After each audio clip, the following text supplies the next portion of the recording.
بسم اللہ الرحمن الرحیم۔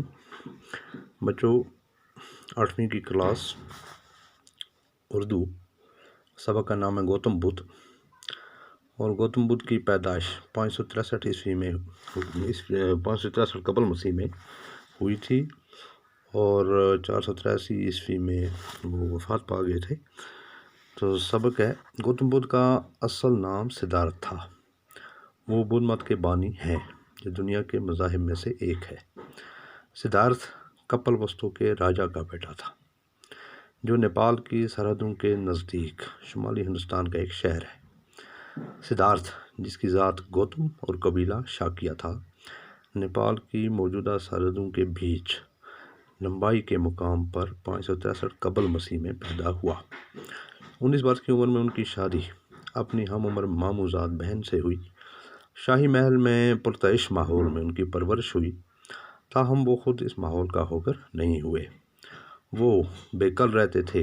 انہوں نے مشاہدہ کیا کہ بیشتر انسان غریب ہیں اور اس محرومی کے سبب مسلسل ابتلاؤں میں گرے رہتے ہیں، حتیٰ کہ اہل ثروت بھی اکثر مایوس اور ناخوش رہتے ہیں۔ نیز ہر شخص بیماری کا شکار ہوتا اور آخرکار مر جاتا ہے۔ سدھارتھ نے غور کیا کہ کیا کوئی ایسی کیفیت بھی ہے جو ان عارضی مسرتوں سے، جو بالآخر موت اور بیماری سے پامال ہو جاتی ہیں، معرہ ہو اور دائمی مسرت کی حامل ہو۔ تو بچوں، اس کے بعد کچھ سوال ہیں۔ سوال نمبر 1 ہے، گوتم بدھ کا اصل نام کیا تھا؟ تو اس کا جواب ہے، گوتم بدھ کا اصل نام سدھارتھ تھا۔ سوال نمبر 2 ہے، وہ کہاں پیدا ہوئے؟ تو جواب ہے، وہ کپل وستو، جو نیپال کی سرحد کے نزدیک ایک شہر ہے، میں پیدا ہوئے۔ سوال نمبر 3 ہے، گوتم بدھ کس ذات اور قبیلے سے تعلق رکھتے تھے؟ تو اس کا جواب ہے، وہ ذات گوتم اور قبیلہ شاکیہ سے تعلق رکھتے تھے۔